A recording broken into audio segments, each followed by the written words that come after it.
So तपाईँहरूलाई म आज चेक भन्न सिकाउनु गइरहेको छु होइन साथीहरू। So pay again this security लेखेको छ नि। अब यहाँ तपाईँहरू अब ब्याङ्क जानुभयो भने होइन कसैको चेक लिएर जानुभयो भने त्यहाँ चाहिँ तपाईँको नाम लेख्नुपर्ने हुन्छ होइन। अब यो चेककै मान्छे ब्याङ्क गयो भने चाहिँ उहाँको नाम लेख्नु पर्यो होइन यहाँ होइन। अनि द सम अफ कति रुपियाँको त्यो चेक भर्ने भनेर पुरै त्यो 30,000 20,000 ओर्समा लेख्नु पर्यो हजुरले होइन।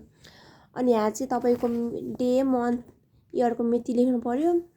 अनि यहाँ चाहिँ तपाईँको त्यो के अरे पैसा 30,000 हो भने 30 1 2 3 नम्बर्समा लेख्नु पर्यो होइन। अनि यहाँ दुईटामा चाहिँ तपाईँको साइन गर्नु पर्यो। अनि चेक भर्दाखेरि राम्रोसँग भर्नुहोस् होइन। अलिकति मिस्टेक भयो भने तपाईँको चेक रद्द हुनसक्छ, त्यही भएर राम्रोसँग बुझेर भर्नु होला।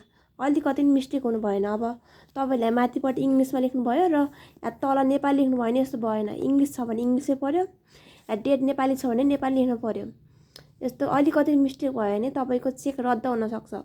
अब सपोज तपाईँको मम्मीको चेक लिएर तपाईँ ब्याङ्क जानुभयो भने तपाईँलाई मम्मीको नाम लेख्ने होइन। अब तपाईँ जानुभयो भने त ब्याङ्क, अब यहाँ तपाईँको नाम लेख्ने अनि एमाउन्ट लेख्ने यहाँ तलपट्टि। अब मम्मी जानुहुन्छ भने मम्मीकै नाम लेख्ने अनि मम्मीले यहाँ एमाउन्ट भर्नुहुन्छ, त्यस्तो। अब बुझ्नुभयो नि। अनि त्यहाँ दुइटा साइन गरेपछि यहाँ पछाडि पनि हुन्छ, यहाँ पछाडि दुइटा साइन गर्ने।